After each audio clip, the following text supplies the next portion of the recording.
Vijayawada BRTS రోడ్డులో ఈ నెల 27వ తారీఖు చేయాలనుకున్నటువంటి కార్యక్రమాన్ని తాత్కాలికంగా వాయిదా వేసినట్టు ఉద్యోగుల సంఘం ప్రకటించింది. గత 2 వారాలుగా రాష్ట్ర ప్రభుత్వ ఉద్యోగులు దశల వారీగా చేపట్టిన ఆందోళన కార్యక్రమాలు ప్రభుత్వ పెద్దలను కలవరపాటుకు గురి చేయడంతో ఉద్యోగ సంఘాల నాయకులకు మంత్రుల బృందం ఆహ్వానించిన చర్చలు తమకు రావాల్సిన ఆర్థికేతర ప్రయోజనాలు నెరవేర్చేందుకు ప్రభుత్వం రాతపూర్వక హామీ ఇచ్చింది. ఈ నెల 27న రాష్ట్ర జేఏసీ తలపెట్టిన బీఆర్టీఎస్ మహా ఆందోళన కార్యక్రమం తాత్కాలికంగా వాయిదా వేస్తున్నాం. ఇది జేఏసీ చైర్మన్ బడ్డి శ్రీనివాసరావు ప్రకటించారు.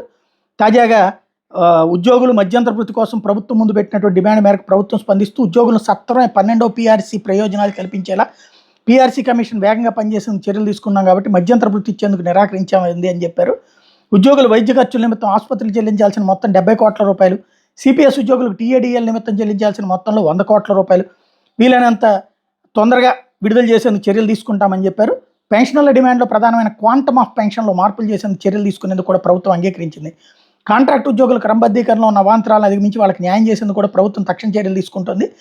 తమకు వచ్చిన ఒప్పంద పత్రంలో పేర్కొన్నట్టు ఈ విషయం చెప్పుకొచ్చారు. అవుట్సోర్సింగ్ ఉద్యోగులకు 30% జీతం పెంపు కూడా తమ ఒప్పందంలో ఉందన్నారు. ఉద్యోగ సంఘాలు కోరిన డిమాండ్లో కొన్నింటి సాధించుకున్నాం.